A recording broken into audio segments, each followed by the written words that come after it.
लड़की तो वो हो जो शलवार कमीज चूड़ीदार वगैरह बिल्कुल ना पहने, पहने तो सिर्फ जीन्स, स्कर्ट्स, मिडीज, मिनीज। माँ really sexy माँ। Hello learners, welcome back to T Point English, your one-stop solution to learn to speak English naturally and fluently. आज हम लेकर आए हैं लर्न इंग्लिश विद में मैंने प्यार किया 2 उसका पार्ट 2 मतलब, और उस मूवी की हम एक ले रहे हैं एक और इंटरेस्टिंग क्लिप जिसे हम करेंगे ट्रांसलेट। साथ में आपको ट्रांसलेशन करना है, मैच करना है और अपनी इंप्रूवमेंट चेक करनी है। तो चलिए बिना देरी की आज का सेशन हम शुरू कर लेते हैं। अब देखिए पिछले सीन से इस सीन तक क्या प्रोग्रेस हो गई। प्रेम और सुमन जिन्होंने फर्स्ट मीटिंग में ही फ्रेंडशिप कर ली थी, बहुत जल्दी they fell in love with each other, इन दोनों को एक दूसरे से प्यार हो जाता है। और अब क्योंकि प्रेम किसी बात से गुस्से में है सुमन से, तो इसके लिए उसे छेड़ने के लिए अपनी माँ के पास जा रहा है, बोलने के लिए कि भाई मेरी मेरी तो शादी की उम्र हो गई, मेरे लिए लड़की ढूंढ, तो ताकि वो चिढ़े। पर वो चिढ़ेगी नहीं, वो उल्टा इसी के मजे ले लेगी। तो चलिए हम सीन देख लेते हैं। तो कह रहे हैं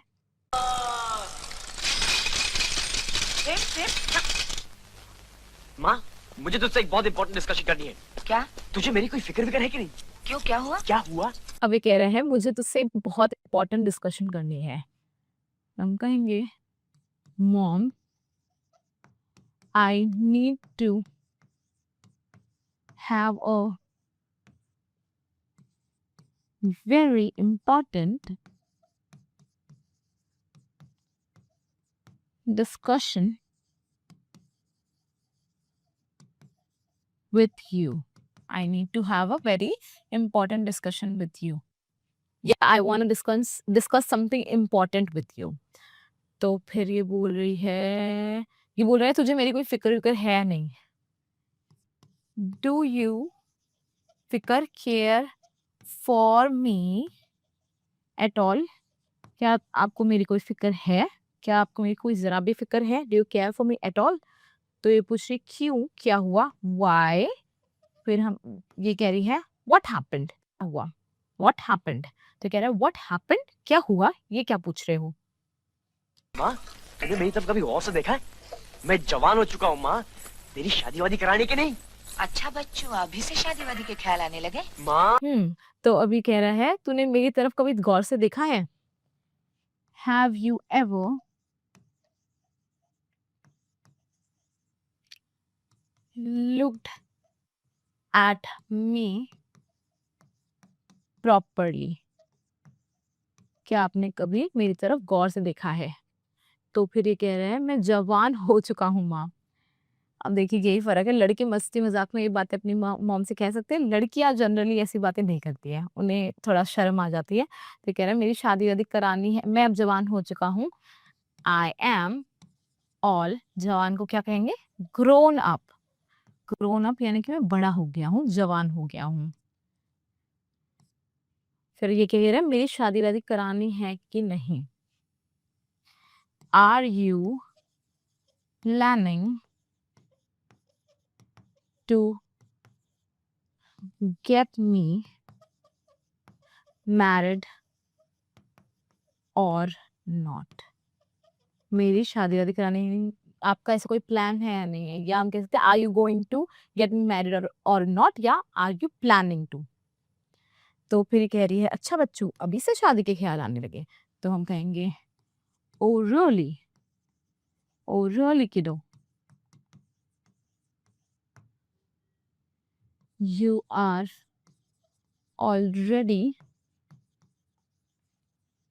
अभी से ही तो already, thinking of getting married, यानी इसके बारे में सोचने लगे, थिंकिंग ऑफ गेटिंग मैरिड, शादी के ख्याल आने लगे। इन मामलों में ढील नहीं देनी चाहिए। आजकल का जमाना नहीं रहा कि बच्चों को छूट दी जाए। फिर ये कह रहे हैं माँ इन मामलों में ढील नहीं देनी चाहिए। तो हम कहेंगे you shouldn't be lenient in matters like these। आपको इन मामलों में ढील नहीं देनी चाहिए। फिर ये कह रहा है आजकल बच्चों जमाना नहीं रहा बच्चों को छूट दी जाए। तो at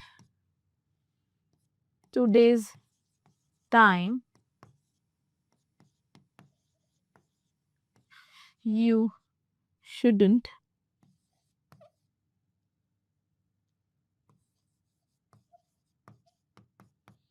give too much freedom to kids या children.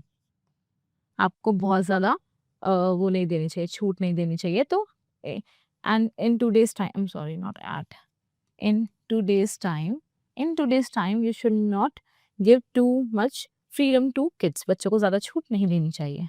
वैसे तो मैं काफी शरीफ हूँ, लेकिन कहीं अगर मेरे पैर वैर फिसल गए तो? माँ तू ही सोच, पापा की जो गर्दन यूं है यूं हो जाएगी. देखिए कितनी नौटंकी कर रहा है. कह रहा है वैसे तो मैं काफी शरीफ हूँ.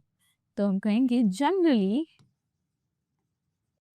आई एम अ वेरी बहुत शरीफ decent guy.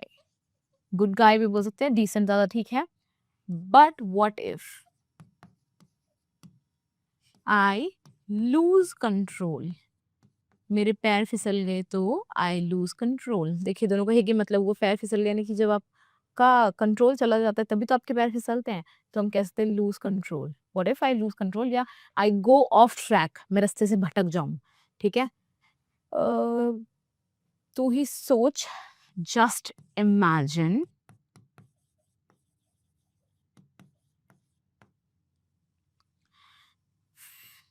पापा's head will be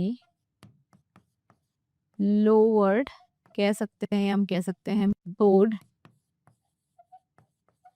in shame, या कह सकते हैं disgrace, शर्म से उनका सर झुक जाएगा, उनकी गर्दन यूं हो जाएगी. का मतलब है उनका शर्म से सर झुक जाएगा. लेकिन मुझे क्या पता तुझे कैसी लड़की पसंद है. माँ उस पॉइंट पे तो मैं बिल्कुल क्लियर हूँ. माँ उस लड़की की तस्वीर मेरे सामने बिल्कुल क्लियर है. माँ कह रहे हैं मुझे क्या कह रही, मुझे क्या पता तुझे कैसी लड़की पसंद है. तो हम कहेंगे how would I know what type of girl you like, तुझे कैसी लड़की पसंद है मुझे क्या पता. तो कह रहा है उस मामले में बिल्कुल क्लियर हूँ, उस पॉइंट पे आई एम वेरी क्लियर, या कह सकते हैं absolutely clear on that point, इस मामले में एकदम क्लियर हूँ. फिर ये बोल रहा है मेरी उस लड़की की तस्वीर मेरे सामने बिल्कुल क्लियर है. I am sorry, I can picture her clearly, या कह सकते हैं परफेक्टली. परफेक्टली मैं उसे एकदम अच्छी तरह से क्लियरली इमेजिन कर सकता हूँ उसकी पिक्चर को. माँ लड़की तो वो हो जो शलवार कमीज चूड़ीदार वगैरह बिल्कुल ना पहने. पहने तो सिर्फ जीन्स स्कर्ट्स मिडीज मिनीज. माँ रियली सेक्सी. माँ अब ये कह रहे हैं लड़की तो वो है जो सलवार कमीज चूड़ीदार वगैरह बिल्कुल ना पहने. The girl shouldn't wear salwar kameez churidar वगैरह, चूड़ीदार एंड ऑल वगैरह को हम कहेंगे एंड ऑल. ठीक है. फिर ये कह रहा है पहने तो बस skirt midis. She should only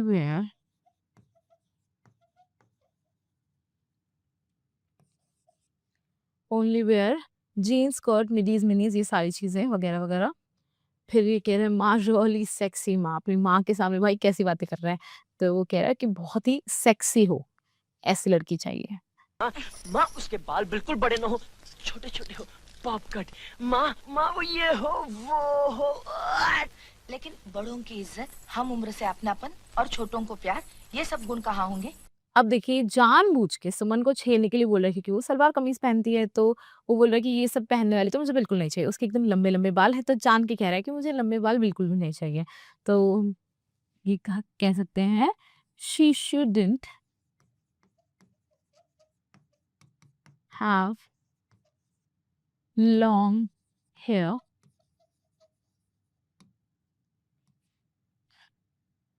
The hair should be short, like bob cut. Bob cut अगर आप नहीं जानते तो मैं बता देती हूँ, जो इतनी इतनी कट होती है ना, इतनी इतनी, उसको हम कहते हैं बॉब कट, मतलब जो यहाँ यहाँ तक ऐसे आती है। तो फिर वो बोल रही है, वो बोल रहे हैं वो ये हो वो हो, she should be this, she should be that, वो ये हो वो हो। फिर इसकी माँ का कंसर्न कि भाई वो घर की वैल्यूज कैसे समझ पाएगी, तो हम कहेंगे रिस्पेक्ट टू एल्डर्स, बड़ों को इज्जत, हम उम्र से अपनापन, वार्मथ टू पीयर्स, पीयर्स यानी जो हमारे साथ के होते हैं उनको हम कहते हैं love to youngers, youngsters, youngers ज़्यादा ठीक रहेगा, will she have all these values, क्या उसके पास ये सारे गुण होंगे, ये सारी वैल्यूज होगी, या कहते विल शी पोजेस, भाई अगर ऐसी लड़की तुम्हें चाहिए तो क्या उसमें ये गुण मिलेंगे फिर? जरूर होंगे आंटी जी, वो सबकी इज्जत करेगी। क्यों करेगी ना? हाँ हाँ करेगी, और अगर नहीं करेगी तो करवाऊंगा। फिर ये बोल रही है, ये जान के, अब देखिए ये ऐसे छेड़ने के लिए बोल रहा था, पर ये इसको ही उल्टे उसके मजे ले रही है और कह रही है जरूर होंगे आंटी जी, वो सबकी इज्जत करेगी। she definitely will have all these values.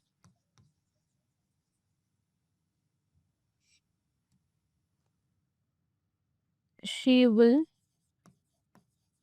respect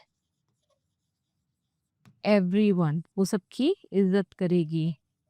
अब ये से पूछे ये करेगी ना, तो हम कैसे कहेंगे won't she, जैसे मैंने आपको पहले बताया था कि अगर पहले पॉजिटिव होता है तो हम कहते हैं नेगेटिव से क्वेश्चन पूछते हैं, will not she, won't she, फिर ये कह रहे हैं हाँ हाँ करेगी, अगर नहीं करेगी तो मैं करवाऊंगा। yes of course she will, if not